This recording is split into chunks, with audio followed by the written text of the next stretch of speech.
Yeah. Hello. Okay. Hello. Good morning. Good morning, everyone. Welcome to the 5th Earth Engine India Users Community webinar. For those of you who've been here before, welcome back. And for all of you new first-time attendees, good to have you. Thanks for joining us.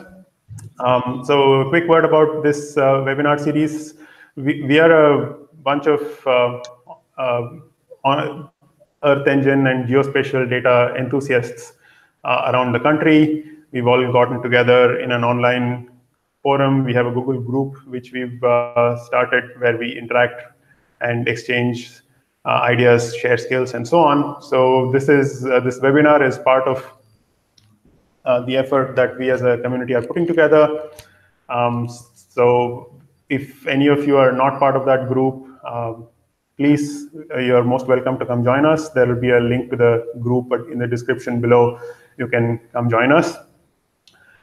So to get started with the webinar today, we have a couple of guest speakers. We have Dsouza. We have some skills to share. We have some project showcase to talk about that Rajat and Soumya will talk to us about. So one big event that just recently happened was the Earth Engine India Advanced User Summit. That was in March. So much of what we talk about today is just an extension and is based off what happened there. So stay tuned. We have resources to share. We have Rajat and Soumya speaking to us about some work they've done and so on. So with that said, let's get started. So we'll start with a quick round of introductions. I'll start with myself. I'm Pradeep. I'm an independent researcher. I'm based in Bangalore.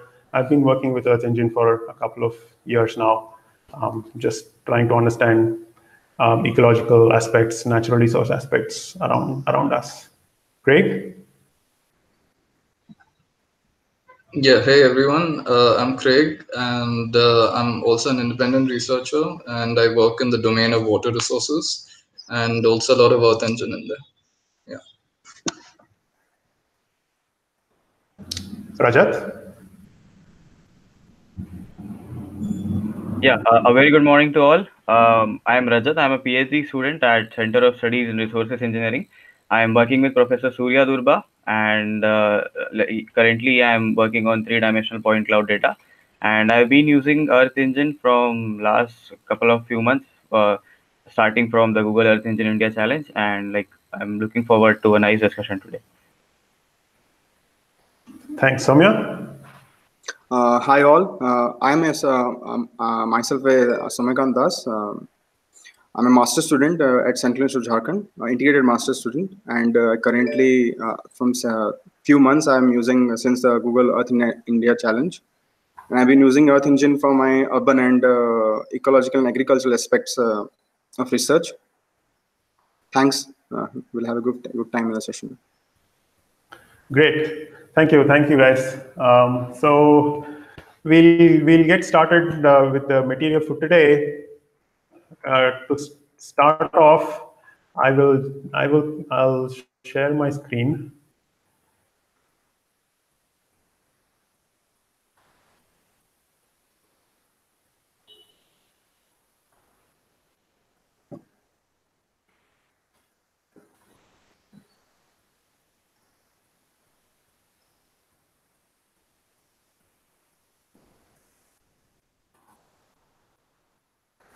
Right. So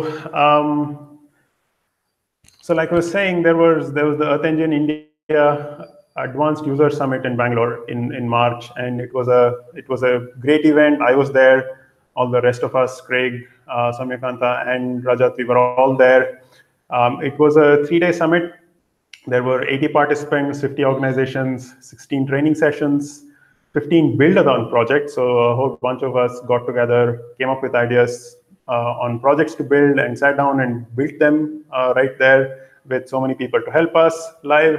There were 9 lightning talks, and there was tons of impact is what we all felt, and so many folks at Google has also felt so.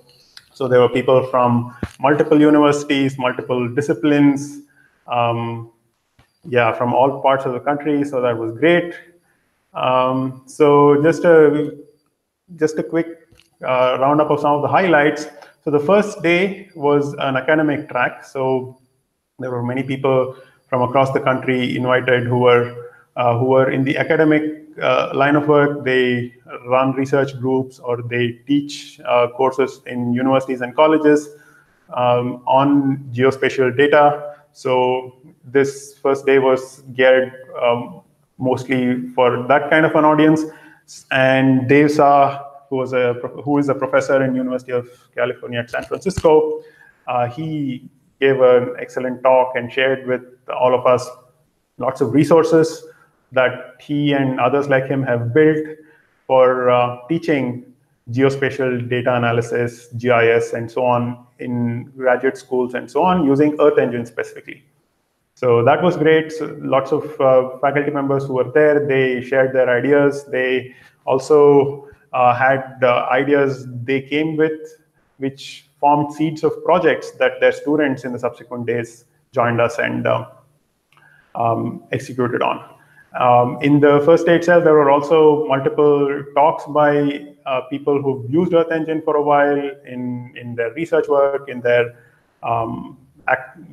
outreach and university research and so on, PhD research.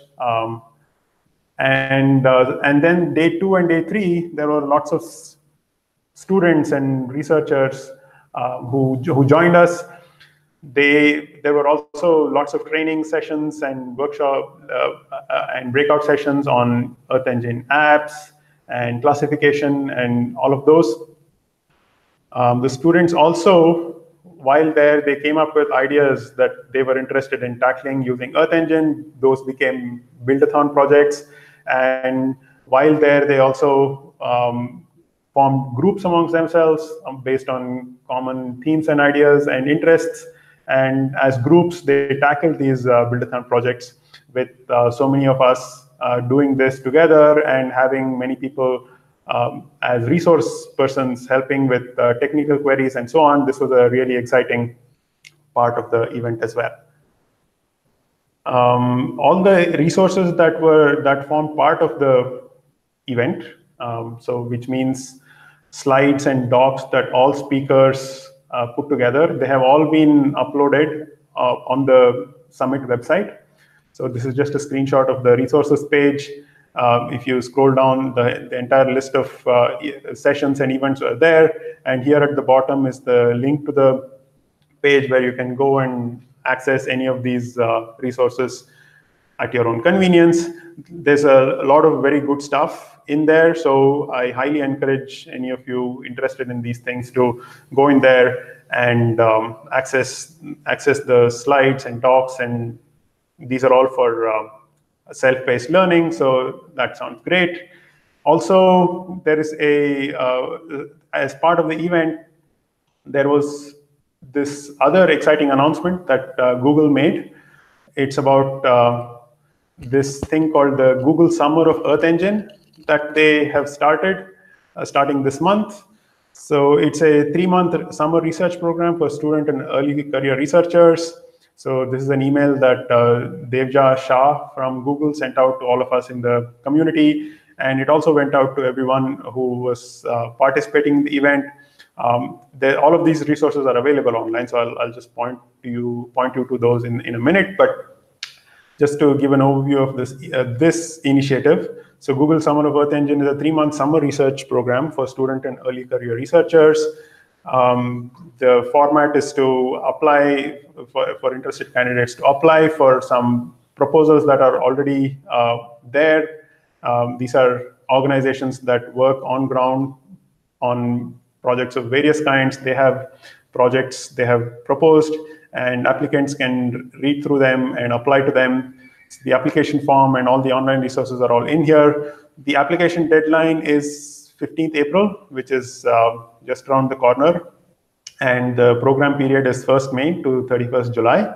So any of you who might be interested in this, I highly encourage you to go check out this website. This, by the way, is a paid 3-month research internship program. So this is a really nice opportunity to get some hands-on experience with Earth Engine on some real-world problems that many organizations are currently tackling with.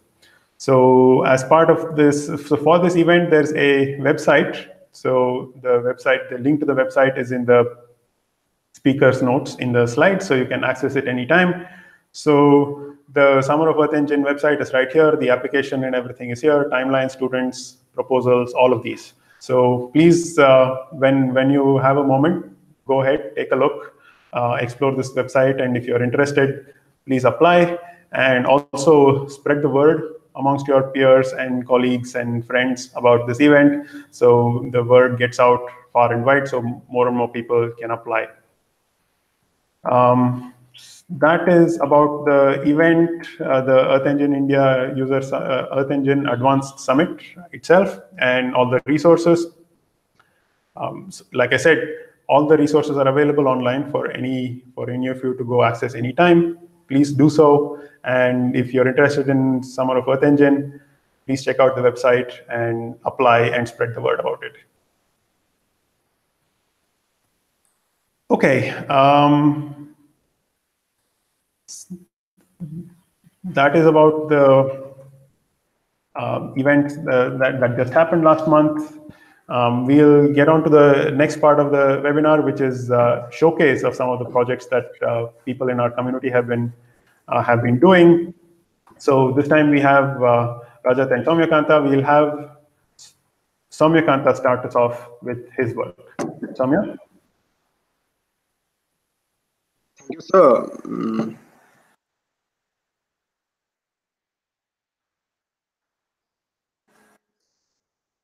Thank you, sir, for giving me this opportunity to speak about my experience with Earth Engine and the approach I took in Earth India Challenge 2018. So myself is Soumya Kanta. So I was a runner-up in Google Earth India Challenge 2018 that was conducted last year. So I'm a integrated MTech student in Geoinformatics, Central Jharkhand, Ranchi. So I would speak about why I love Earth Engine. The main reasons why I love Earth Engine. I was introduced to Earth Engine about a few months back. I didn't knew about Earth Engine. I heard about Earth Engine, but I didn't knew much about Earth Engine. So the main reasons why I love Earth Engine, fell in love with Earth Engine is it significantly decreased my dependence on scattered spatial data, which is generally very spatial data is very scattered in the web. You have to search for data such as precipitation, temperature, everything. But here it is, it's clustered in everything is into one platform. So it's also running huge and very huge geospatial analysis in seconds, supported by Google's cloud infrastructure. You don't have to just wait for the big processing that you have to wait in your laptop. If it's good enough, it will take seconds. Now anybody can solely work on analysis without even have to downloading huge data sets and caring about what your system capability is. It also gives the ability to customize and automate geospatial workflows using JavaScript, Python API.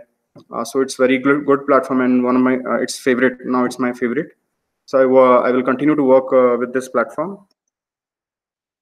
So I would also talk about what the approach and submission I did, which was awarded. So that the main challenge was to improve the land use landform classification using techniques. So I used multimodal data fusion, spectral indices, and hyperparameter tuning of random forest algorithm to improve the accuracy of landform classification, and it was significantly improved. So these are the approach I took. Multimodal data fusion is when we fuse multiple modes of data, such as there is SAR, there is multispectral bands. I took SAR VV polarization, that is ascending and descending pass, both side, and I took all multispectral bands. Then I also took the ALOS DSM, that is elevation data, slope and aspect. From elevation, we can find slope and aspect. That are two bands. And spectral indices and PCA also I took. These are the PCA's principal component analysis. I took the principal component 1, which has maximum amount of information. We took the modified normalized difference water index, right? Which is these things actually the algorithm finds these, but every indices have a particular value for every feature. Therefore, they have different values. From that, the algorithm finds the relations between variables. That we use the normalized difference vegetation index for vegetation.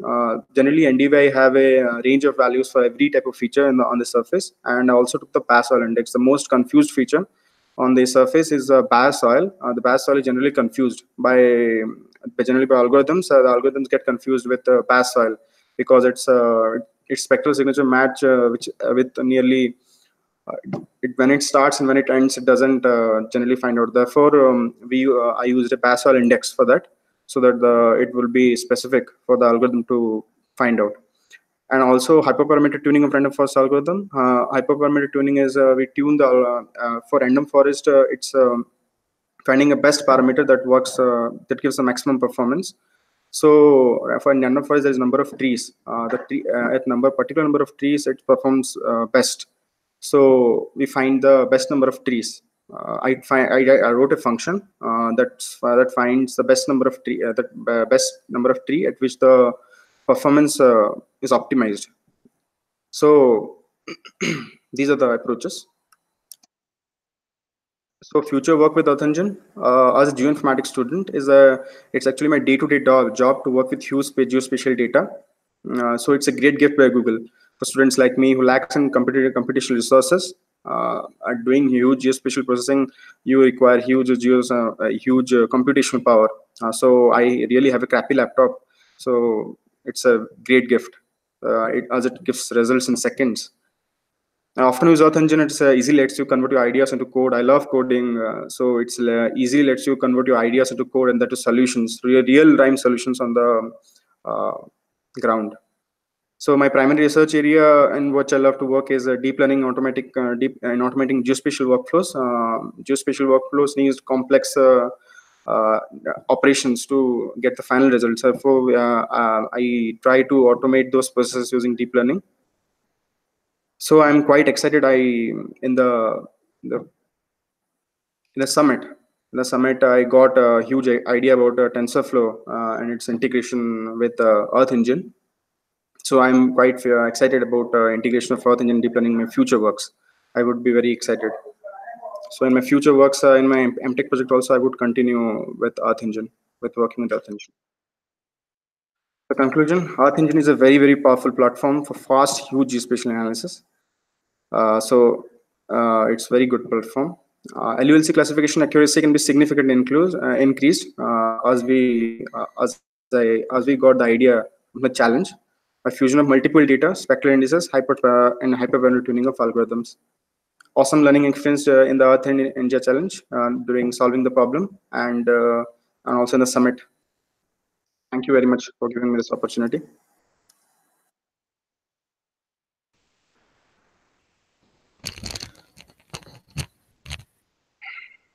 Thank you. Thanks a lot, Soumya. That was great. Gives a nice roundup of how you began with Earth Engine, what you started, and then what you did for the Earth Engine India Challenge, and then where this is all taking you in the future. That's great to know.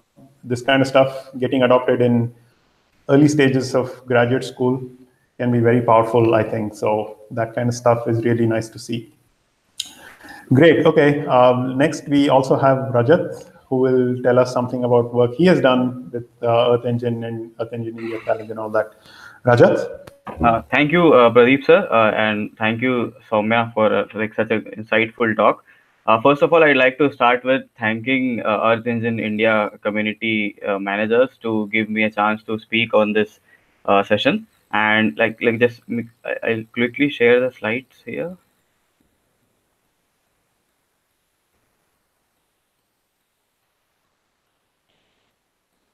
Yeah. So a very good morning to all. My name is Rajat Shinde. I'm a PhD student at Geocomputational Systems and IoT Lab. This lab is in Center of Studies in Resources Engineering, which is part of IIT Bombay.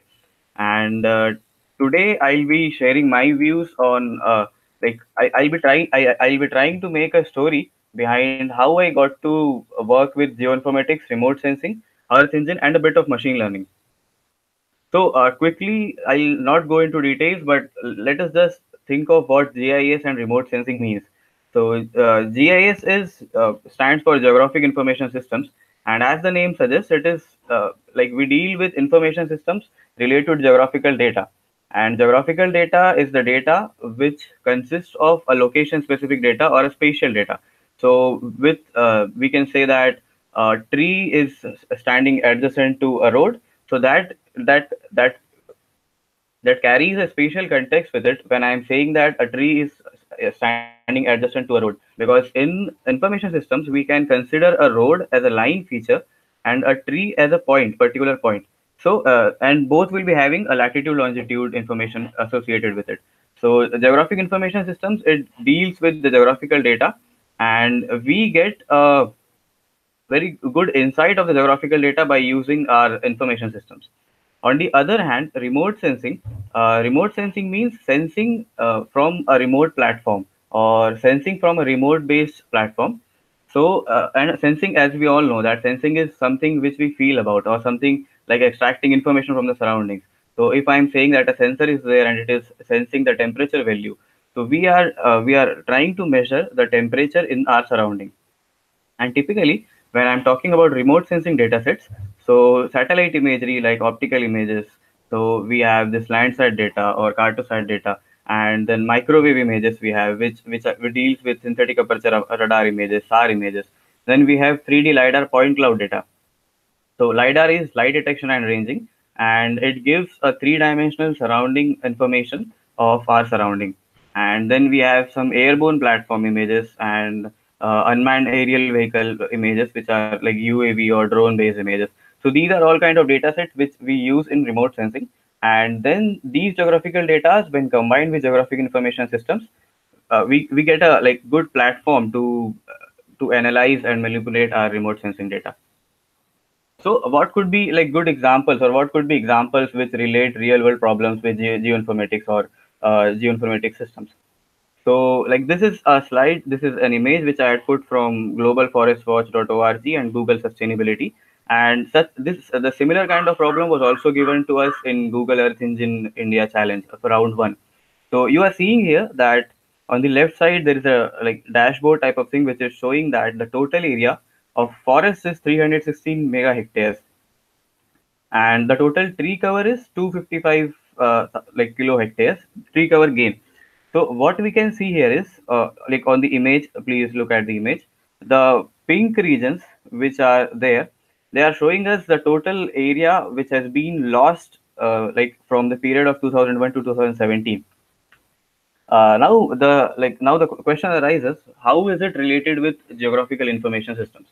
So, like a quick insight is the geographical data which we are talking about is a region in like Myanmar, Thailand, India, and you can see that on the right side where the Myanmar and Vietnam region, the forest cover is increasing and they are following a particular pattern in geographical space.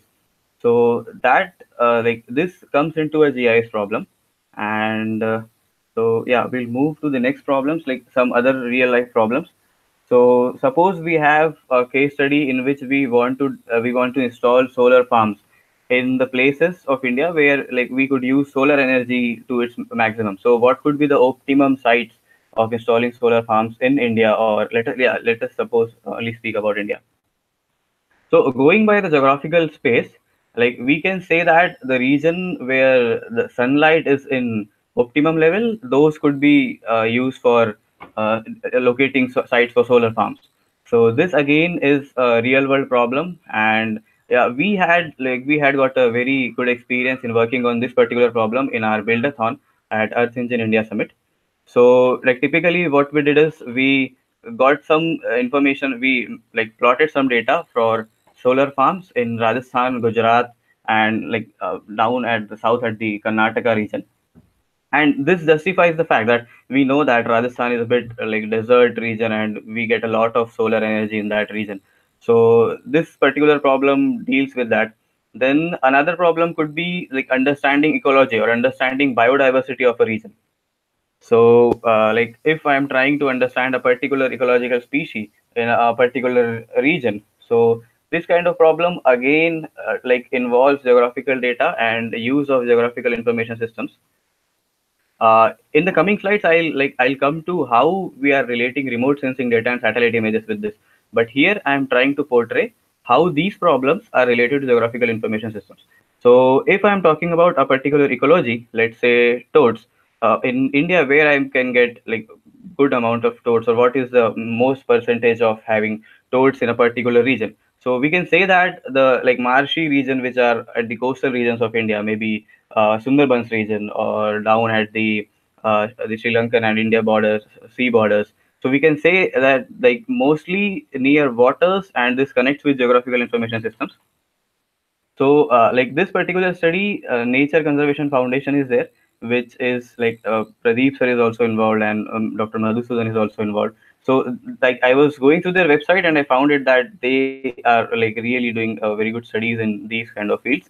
And yeah, the third example which I had put here is optimum routing for pizza delivery. So we all know that like Domino's gave us an offer that we'll deliver your pizza in 30 minutes or it will be for free. So, like a company like this cannot just say that we'll deliver it in 30 minutes and like we are done. So there must be something going on in the backend, and that is going through like geographical information systems and some routing algorithms. So, like whenever I'll place an order of a pizza, the nearest pizza outlet to me would be delivering that, and they would be dealing with traffic data and road data and how can the person reach well before in time. So these kind of problems, they are real world problems, but they are related to geographical information systems. And yeah, so the next thing like which I wanted to share is what is the advantages of remote sensing data, and in the perspective of remote sensing imagery or satellite imagery, how we can like really use the information from image. So as I was talking about earlier in the problem of estimating forest loss and forest gain, so a crude method of doing this is we can do a manual survey. We can assign 100, 200 people. They all will go and they'll just over a period of time will check whether like how many trees has been cut or how many forest has been gone into barren soil. But another approach could be if I get multiple temporal imagery of forest region over a period of time. So like from 2001 to 2017, and then I'm trying to estimate like the forest earth forest area or forest region. So this can be used like to estimate the forest loss. Similarly to this, one another example could be disaster assessment. So what happens is uh, at the time of disaster, a lot of chaos is created because very quick, a lot of things happen in a very quick succession, and at the same time to take decisions, it is very hard for the authorities and for the people also. So, like in the image, you can see that at the left side, this is the satellite imagery of the Haiti earthquake, which occurred in 2010. So, like very clearly, we can see that the buildings here are like standing very like upfront, and there is not much chaos in this image. But the right side imagery, it is the post earthquake image, and so we can see here that this particular building had been turned into a debris. So because of earthquake, this much loss has been done. So if I have to do a manual survey, a post-disaster assessment, that how many lives had been lost, or what is the loss in the total property. So one way could like another, as I explained earlier, that we can go and we can measure the we can measure the people, we can do a census survey. But again, it will take a lot of time, and at the like start of disaster, it will like taking a lot of time. So the another application could be like we are having a pre earthquake imagery and a post earthquake imagery. We could do temporal analysis. We could do a spatial analysis. So I'll come to these terms later. So spatial analysis means like I can clearly see that this particular building, which was standing up front in this in the post earthquake imagery, it has been converted completely to debris. So I can say that this particular property has been diluted into a liability now. So like, and similarly we can do it for a large processing scale, and with the introduction of machine learning algorithms, we can do it automatically and without even human bias. So yeah, so the next thing which comes into mind is how can machine learning help in doing this. So if we'll take the example of estimating forest loss and forest gain over a period of time. Now, this thing is a temporal activity. By temporal, I mean there is a variation in the pattern based on the time. So, like as we were seeing that in this small graph at the left, the pattern has been changing from 2001 to 2017 in the global tree cover loss in India. So this temporal activity, we can use machine learning algorithms to understand the pattern of global and local forest change, and also the parameters responsible for this change. Because if the global tree cover loss is changing, then there could not be only one parameter that like we would be cutting the trees. There could be multiple parameters based on the weather parameters or based on the anthropological activities, like how much construction has been going on in the nearby areas and how the city is developing. And also, like, why do we need machine learning? Is we need machine learning in these activities to know that and to automate the process. So, like, quickly we will be covering that also in the coming slides. In the another example, like we talked about locating sites for solar farms in India or in a particular region. So this particular activity is it's a spatial and spectral activity. So spatial activity, by spatial I mean geographical space. So as I discussed, we like in the first chance only we think that Rajasthan or Gujarat would be having more amount of solar energy as compared to a state like Meghalaya or Shillong, which happens to be in a more rainy like part of it because of its geographical situation. So this creates a spatial pattern for detecting solar farms. And like spectral activity is, we particularly know that a solar farm is comprised of a particular pattern of solar panels situated in the farms. And those solar panels, they typically show these vertical lines when we see them from a satellite imagery or from a source which is having at high altitude. So these kind of things, that particular signature, like forming a vertical lines on an image, is a spectral activity. So these kind of features we can learn using machine learning algorithms, and then we can scale that model to, like, suppose if I have done this study on India level, and then I'm trying to map it up to a complete Asia level or complete global level. The third part was, again, we talked about ecological pattern and biodiversity of a region of interest, and which is again a temporal and spatial activity, because as we discussed, temporal sense comes with the evolution of species, and spatial comes because a particular species resides in a particular region because of uh, their understanding to a particular environment or surrounding. So, like, a quick conclusion here we can take is developing automated solutions for the real world problems, and by taking into advantage the past trend, which comes from temporal activity, or global or local variation, which comes from spatial activity, or unique behavior, which comes from spectral activity, which are the signatures which we are talking about. So yeah, the next thing is how Google Earth Engine plays a role in this, or what are the advantages or disadvantages which we get from Google Earth Engine. So in a typical machine learning problem for problem solving, what the workflow which I think is of we have to collect data first. We do data collection, data acquisition using multiple sources. So using satellite imagery, if we are talking about, we collect data from satellites. Then we are talking about other sensors, then using sensors we collect data. And then we had to pre-process collected data. The pre-processing data is, like, if I'm talking about an optical satellite imagery, so like let us suppose I'm talking about Landsat imagery, and then because of cloud cover or dead pixels, I'm not getting the exact optical signature of a particular class. So we have to pre-process that collected data. Then we move ahead to design an algorithm or model. Like we try to find the pattern based on that data. Then we analyze results, we visualize results, and then we move ahead and further plan what could be the solution. So if I'm talking about let's just relate this to a disaster management problem or disaster assessment problem. So for that, the data would be like a satellite imagery of a pre and post earthquake. Then I'll have to pre-process the collected data. Pre-processing would be for a considering a machine learning model, how we'll be transferring that data to a particular model, and then designing an algorithm for that model. The model would be knowing the pattern, like this particular rectangle is a building. The model would be, a computer should be knowing, no, a computer should be like trained enough to understand that if that is a square and that is adjacent to a road, So we could say that like this particular building was adjacent to a road, and in a post-earthquake image, this particular building is not adjacent to a road, so it has been converted to debris.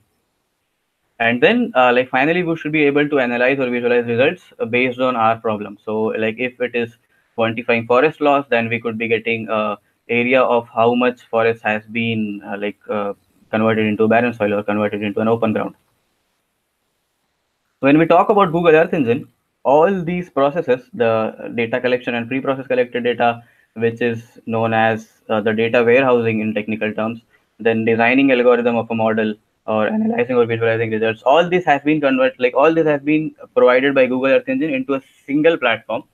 And because of this, it gives us a single end-to-end framework so that we could generate multiple results for similar problems. We could easily understand what is going behind the process, which is known as interpretability. Then we can scale the same model for a huge data set, and this is also known as scalability. And obviously the ease of implementation, which we would be talking about in the next slide. Hey Rajat. Yes, sir. Just a quick time check, if you can. Sure, sure. So how much time I'm having? In the next 3 minutes or so, 3 to Sure, 4 sure, minutes. sure. Yeah, I'll not take much. Yeah. Okay. Thank you. Thanks. Thank you. Yeah, so quickly I'll go through my the discussion on Earth Engine India Challenge 2019. Thanks to Soumya, he has already covered a lot of points. I'll just give a quick thing. So the problem given was we had to classify satellite imagery based on some signature points of that region. The region of interest was Valparai, which is in Tamil Nadu. So as Soumya has already mentioned, the images were Sentinel to multispectral imagery and allows digital surface model. So which resolution is 30 meter. And the classes of interest where we need to classify an imagery into these 8 classes. So yeah, so this is an image. This region which you are seeing just now is the Valparai region in Tamil Nadu, and you can see that there are different signature points. So as we were talking about the spectral signatures of a particular classes. So as you can see, there is a particular class called water, and here we can see all these pixels they are demarcating water. And then we have swamp, we have an open canopy forest. So all these points are displayed using different signature, and this all has been done in Google Earth Engine. So my approach was very much similar to Soumya's approach, but instead I did not try it with PCA. I will see.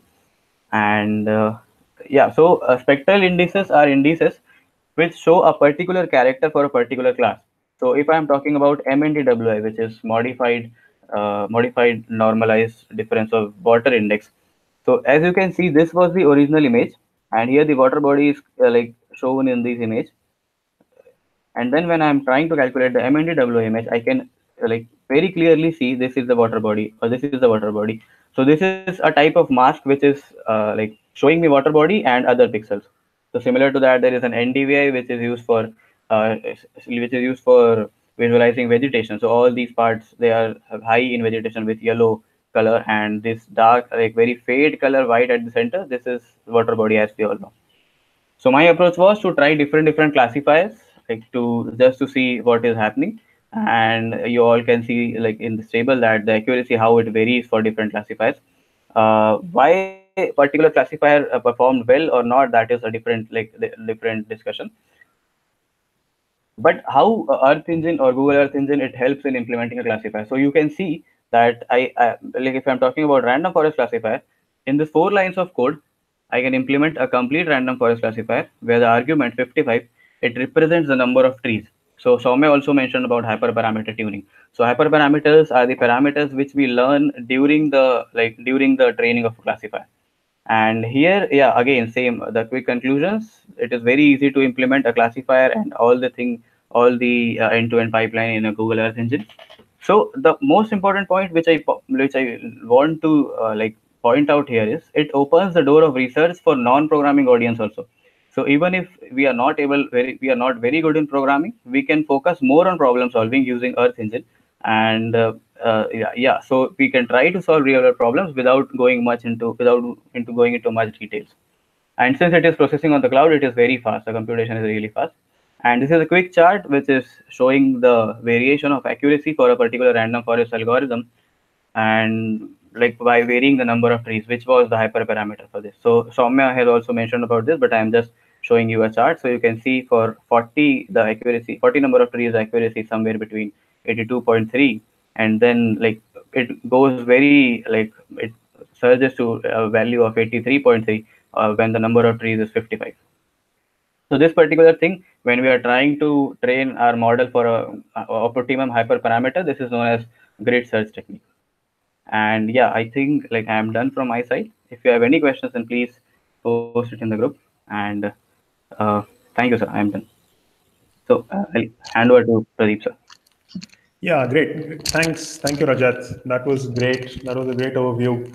And between what Soumya Kanta and Rajat spoke about just now, clearly the full power of Earth Engine is not lost on any of us.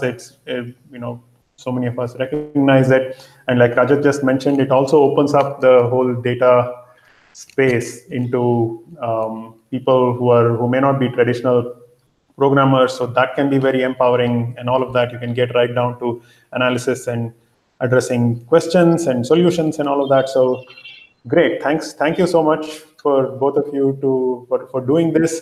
And just a word about these people. So there are many people in the summit who did really interesting work, who are continuing to do a lot of work. And even the Earth Engine India Challenge had many other winners. We have so far been able to have these two people join us for the webinar.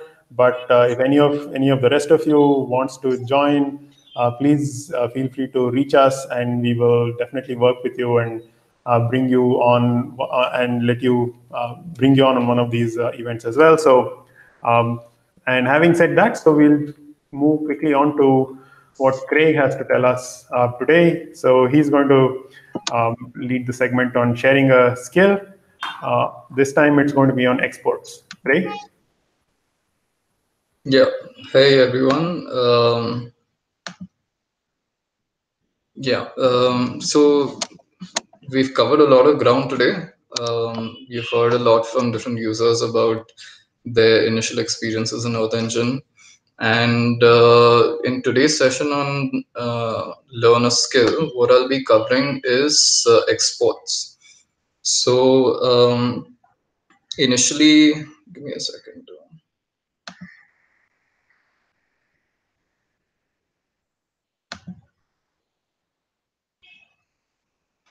So this is a little bit on what the content of today's presentation will be. So we have many different ways in which we can export data from Earth Engine. Hey, Craig. Sorry, yeah? Screen not shared yet, by the way. Oh, sorry, my bad.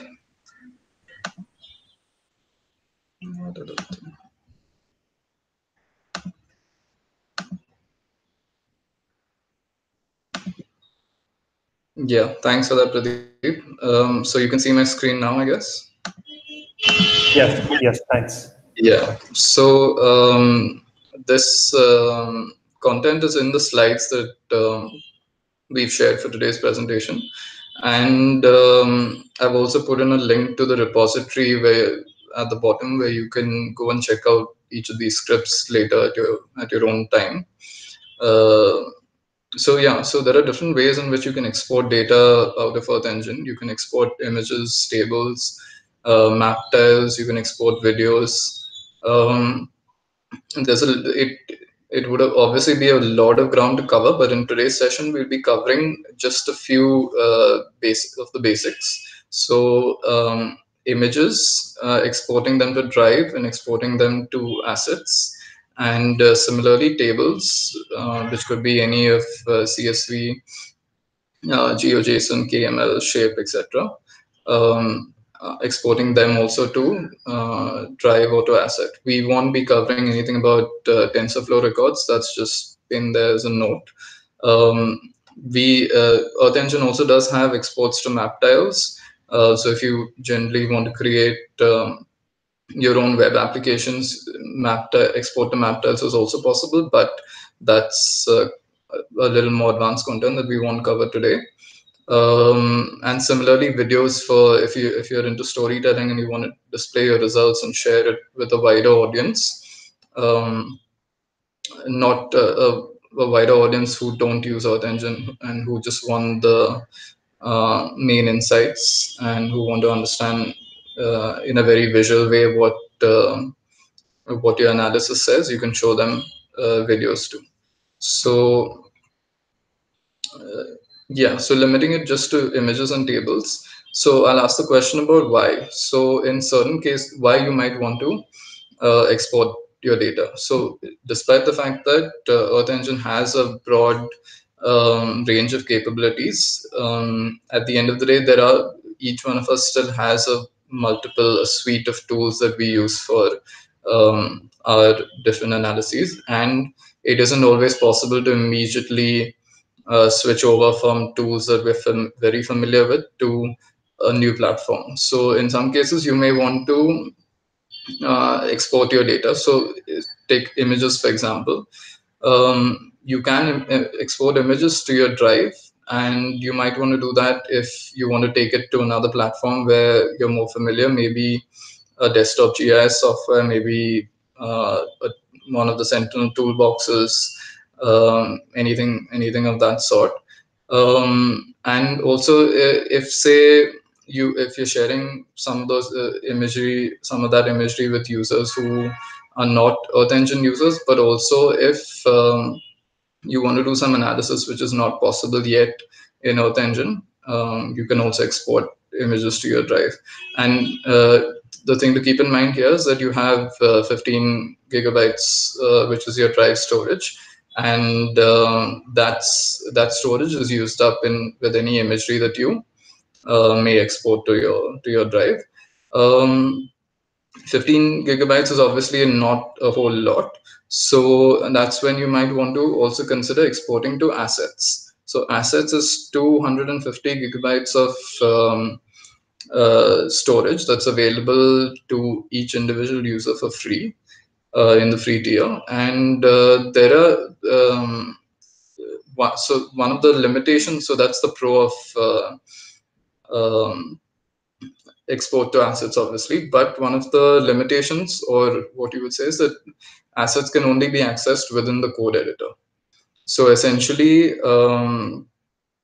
but the one of the main advantages there is that you can really take advantage by sharing images between scripts when you export to assets. So for example, if you create a land use classification like Soumya and Rajat talked about, those classifications can then be exported as assets and then used again in another script as a base layer without needing to run the entire classification again for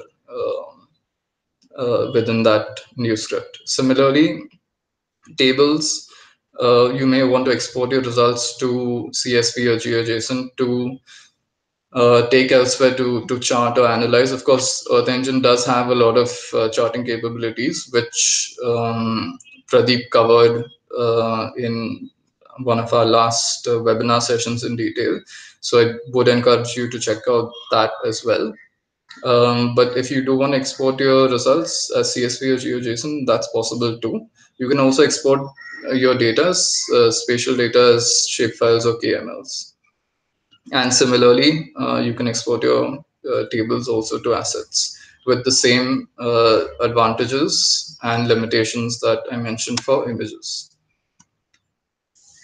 So taking a quick example. So this is a quick example. So these are all scripts that I've put into that repository link that I shared earlier.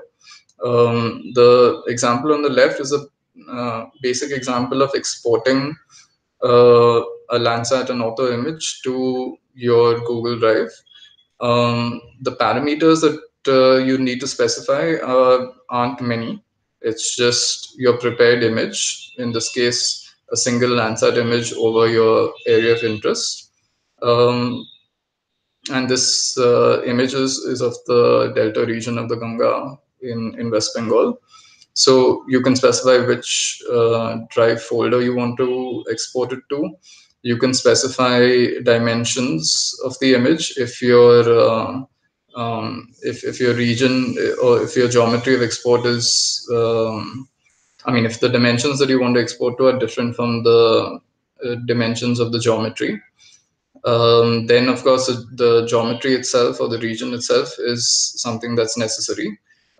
This is something to be kept in mind because if you don't specify a geometry, the default geometry is your entire uh, viewport that your browser is open to. So in that case, if your browser is open to a low zoom level and you're seeing a huge area, a state or a country, the export will attempt to export the entire land area. So that's why specifying your geometry or region is important.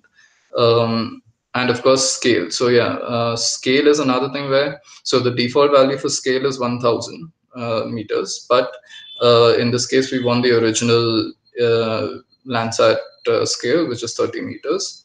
Um, max pixels again restricts your export in case you accidentally attempt to export a very large area without wanting to.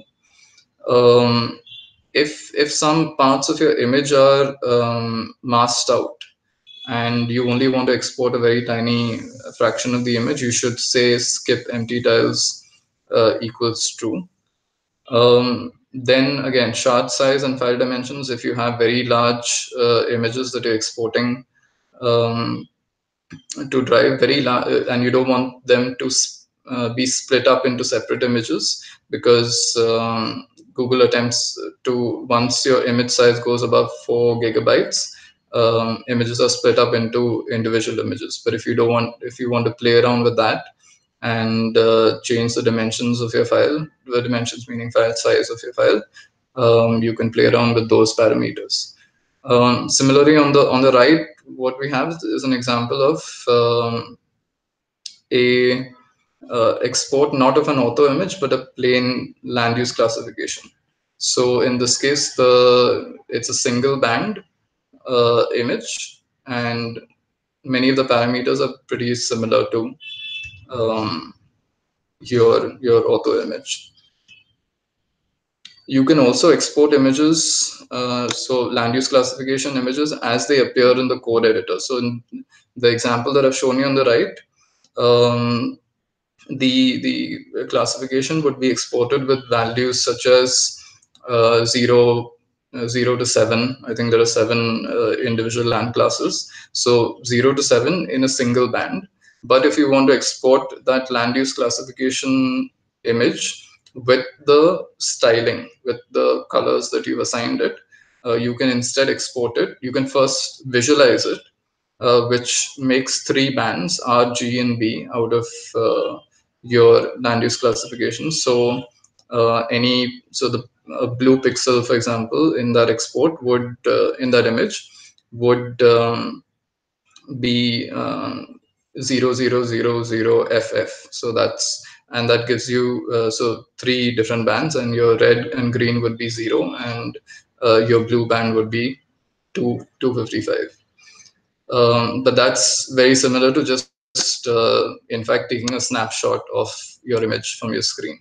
But some people may want to do that programmatically. um, so yeah, similarly you can also export your images to assets. Now what I talked about earlier was exporting to drive. Here what we have is exporting the same land use classification to an asset. So an asset, the important thing is, can be accessed by other scripts in Earth Engine. So in this case, what I've done here is exported this image to an asset. I've given it a name and an asset ID. So when I want to access this in another script, all I have to do is import this asset ID into that script, and then that script um, can access this land use classification layer for further analysis or as a base layer for further analysis on other data. And when you export to asset, one parameter that's different, one parameter that you specify is the pyramiding policy, which essentially is at different levels of your zoom, what visualization do you want to, do you want to aggregate by the minimum of each of the pixels of the lower layer, or the median, or the maximum? So that's one thing that you can specify. So coming to exporting Hey, table. Craig, Yeah. Craig, just a quick time check. Another 3-4 minutes, please. Yeah, I think I should be fine. Yeah. Yeah, thanks. Thanks.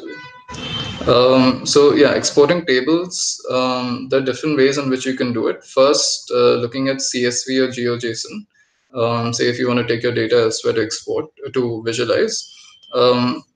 What you see on the right is just the feature collection and the properties of that feature collection. And on the left, what you see is, left at the bottom, what you see is the code to export that same CSV. So what you have to specify is the feature collection um, variable name, the description of the export, the folder in which you want to export it to, the file format, and the selectors. So selectors allows you to select which of these parameters on your right that you see for this feature collection you want to export. If you want to export only selectively some of them. So in this case, you're exporting the village name, this is a feature collection of villages. So the village name, the village code, and the median NDVI. Similarly, you can also export to GeoJSON. It's the code is pretty similar, and in this case, you're exporting to Drive. So what you see on the right is, and instead of a feature collection, an image collection, and the properties of each image in that collection. So if you want to export um, those properties, what all you have to do is specify on the bottom left file format, GeoJSON, and the selectors, which are what of the properties you want to export. So another point here is just a random thing that I came across is that the Sentinel-2 surface reflectance imagery is now available in Earth Engine. So this little code snippet uh, takes advantage of that surface reflectance imagery. The last example that I want to cover is if you want to export your tables as shapefiles or KML. So one example from my domain that I work in, there is a data set called the JRC water occurrence data set. So wherein for each of the months from 1985 to 2015, this is a global data set. The European Union has created this data set where they have uh, 0, 1, or 2. So 1 is where there's no water, 2 is where there's water. And that water occurrence layer is available for each and every month for 30 years. So in this case, what I've done is I've clipped out a single image and or a fraction of an image, clipped it to a particular geometry, taken a focal max just because you don't want to you want to restrict the number of individual stray pixels. And I've taken that same image for October and for the months of October and May. So actually two images. Yeah. So what you see in the GIF on the right is the larger surface area is October, the smaller is May. And what I've done is converted each of those using reduced to vectors that you see in the GIF at the bottom, right? So what you get is two shape files that you can, two vectors that you can export as either shapefile or KML. And the parameters are pretty simple. Collection, you specify the file name, the folder you want to export it to, and the file format. And yeah, pretty much that is what I wanted to cover. And feel free to check out the code. If you have any questions, feel free to reach out to us. And yeah, happy working in Earth Engine. Thank you. Thank you. Thanks a lot, Craig. That was an excellent overview of what is involved in exporting data out of Earth Engine, the various formats, what are all the factors to keep in mind while exporting in those various formats, and so on. So that's quite an extensive amount of um, uh, careful treatment of the issue, and that's a great resource to have amongst us as a community. So as a reminder, all of this material is just going out as part of the slides. So any of you who might want to come back to it at a later stage, you're most welcome to, and feel free to do so. So that brings us to the various segments that we had planned. We had planned for this time.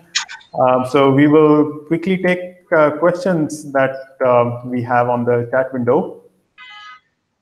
So I see there's one for Rajat and Soumya, since they both handled this classification task. So I'll just read it out. So it's about using different indices in your classification task that might be correlated amongst them. So if there's any correlation between them, if there's some redundancy like that, what would you do? How would you address that? This is not so much a computational issue because there's plenty of it in Earth Engine, but how do you do this correctly, and how do you think about this correctly? So, Rajat, Soumya, do you have anything to say? Sure, sir. I like to share my views. So, like in the question specifically, it was regarding NDVI and green band. So, for that case, like what we have seen is NDVI, it enhances the signature which has been offered by green band, and like moreover regarding correlation of indices, which is a more general kind of thing. So, for that, like what we can do is we can try to perform principal component analysis or something like something which, and try to visualize those indices in a higher dimensional or a different feature space where we could get exact pattern like which has been represented by a particular class. So if I'm talking about vegetation, so it should be a like exact vegetation pattern. Soumya, do you want to add something? The question is quite good. For that reason only, for the challenge, I have added the PCA, principal component analysis, as it the principal component 1 has the maximum amount of information from all the bands. The correlated bands, it will the maximum amount of variance. The principal component 1 has the maximum amount of variance in bands, all the bands. So they generally the maximum correlated bands will combine into principal component 1. So we are doing that. And why green band and NDVI band? Because green band not only have for vegetation, because they also will have for other features also. So if you remove green band, it will remove the for vegetation, but there are other features also which have some identification in green band. So it will I have used that. I have also tried for this, but it decreases accuracy to a very bad level. It reduces accuracy. And also I added the PCA. It brings all the information into one, and I added PCA. The accuracy was increased to a quite good rate. I think it's answered. Yeah. Anything more you wanted to add, Rajat? No, sir. Sure. I just added like an image of like difference between a green band and an NIR band on the slide. So like if there is something like they can be. Yeah, great. So any resources that they might want to share, it'll go into the slides. That's true. I mean, if I just want to add a word or two about that question myself also. It's a very pertinent question, something that we have to keep in mind. And like Rajat and Soumya mentioned, there are statistical ways to address this, evaluate your various variables and see how correlated they might be, and do some principal component analysis stuff. All of that is very true, and there are those are powerful ways to do it. But I would also like to add that there is only so much that statistical techniques can do to take away any wrong choices you might make in this terms. So that question of are variables correlated? Are the variables I'm choosing already correlated? Is something that we as as researchers, a lot of that responsibility I think falls on us only to think about that, weed out correlated variables ahead of time, and then use some statistical techniques to evaluate them, evaluate any remnant correlations, and think about how to deal with those. So this is definitely a question to be addressed both at the conceptualizing stage as well as statistical analysis stage. And yeah, great. Good to see people address this in a very thoughtful manner. And thanks for the answers, you both. I think for now that's all we have for now. We've run out of time. We are just a little bit over time, but we apologize for that. But I hope this was worth it. So all the resources, like I said, are going to be shared. The recording of this webinar will stay on YouTube on our channel. So if any of you want to come back to it, please do. And when you're there, if you want to join us on the Google group, the link will be there as well. So please join us. And yeah, thanks, Craig, Rajat, and Soumya Kanta. Thanks for taking the time to be here. And all of you, thanks for joining us as well out there, wherever you are. And we will see you again next time. Thanks. Thanks. Thank you very much. Thank you, sir. It was a pleasure.